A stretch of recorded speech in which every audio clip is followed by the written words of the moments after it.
Well, good afternoon, everybody. I'm Deb Sofield, and you're listening to my weekly podcast series called Encouragement for Your Life. Most of you know I'm a national speaker, trainer, and coach. I like to say I help people find their voice and learn to use it. I'm also a conference speaker on the topics of public speaking, presentation skills, how to deal with the media, and crisis communication. I've got a number of other presentations on my website if you'd like to check those out.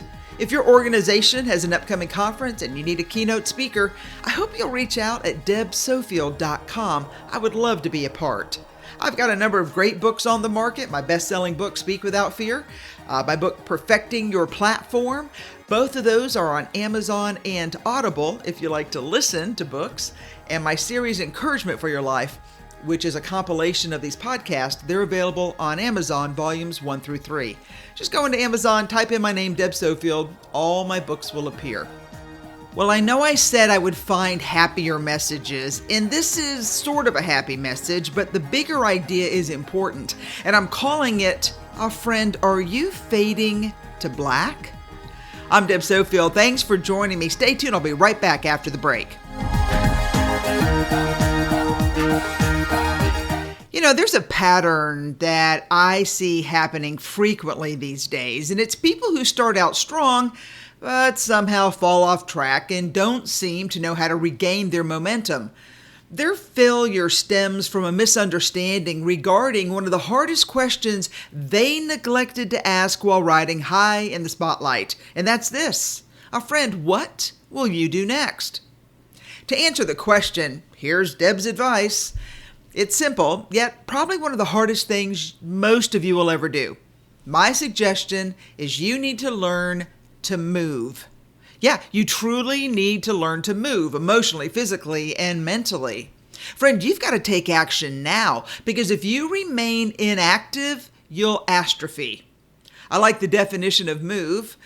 It's to take action, proceed, to advance or progress, to be active in a particular sphere, to set or keep in motion, to change from one place or position to another, to prompt, to impel to some action. You know, for many, the concept of move for your sanity, safety, and your future will transport you to the next logical question of, hey, Deb, move where or how? You know, the simplest and hardest thing for you to do is to keep working. The hardest thing you will do is to keep working on your dreams and your goals. Granted, they may be smaller and put in a smaller venue than you had hoped for, but I have seen and learned by being on the stage myself, sometimes a smaller, more intimate setting will allow you to bond with your audience in a way your old self and style would not allow, and once they see you just as you are, many times they will become raving, fanatical fans for life, and raving fans tell others. A while back, I saw a TV interview with a moderately known country star who had decided to step out from what she had known for years and forge a path into an unknown and untested territory with new friends, new home, new world, new life. As I watched her on the talk show circuit for a few days and then followed her on X for about a day, it was obvious to me that the lights of her career, they were fading fast. Unfortunately, the audience who had once loved her had now been cut in half. Imagine that. Less than half the seats are now filled when she hits the stage. And what was more amazing to me is that weeks after the interview, there was only one small news story about her and her new life.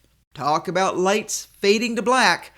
So now, after her big debut, she's left standing alone in the shadows of her once bright future. And from where I sit, it appears to me that no one cared enough to compel her to answer the big question, which is, hey friend, what's next? Because now the talk shows are over, the magazine covers are done, the book tour was launched and is now over, and she has faded to black. Oddly, it broke my heart that neither she nor her agent crafted a plan for her future.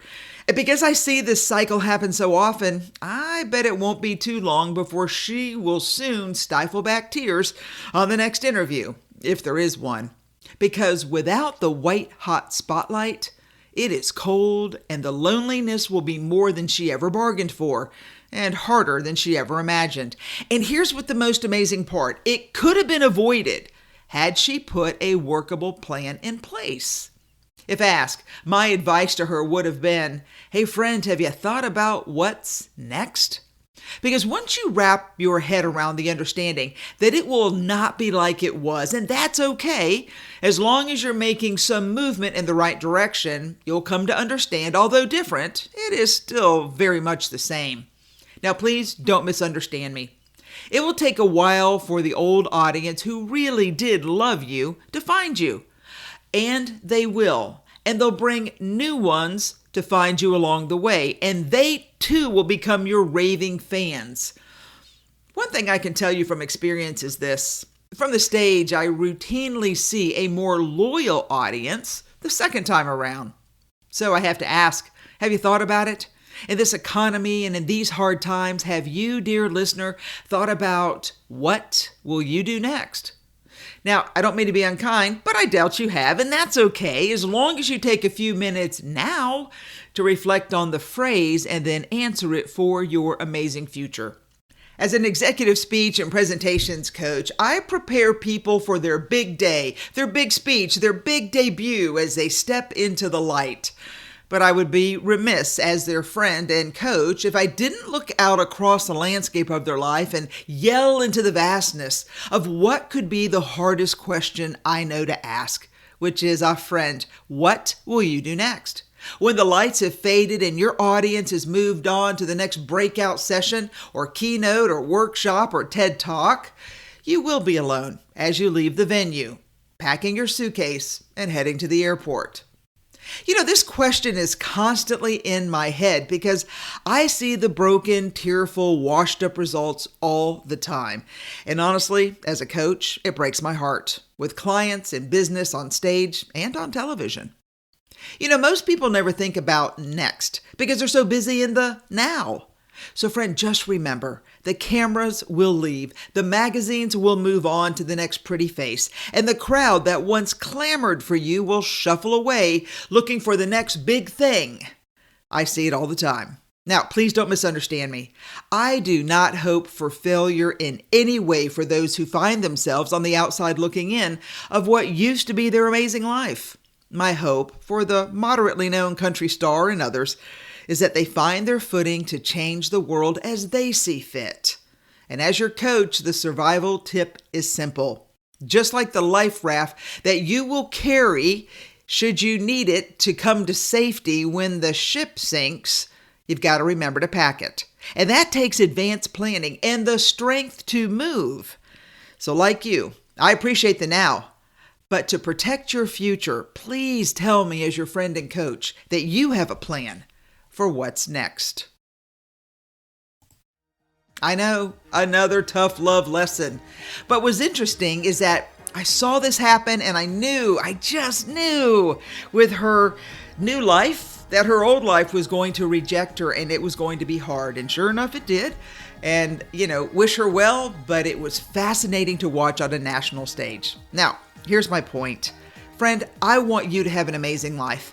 And I hope you'll join me because I have a few more shows that really talk about you finding your footing so you can have the career, the life, the hopes, the dreams that you've always had.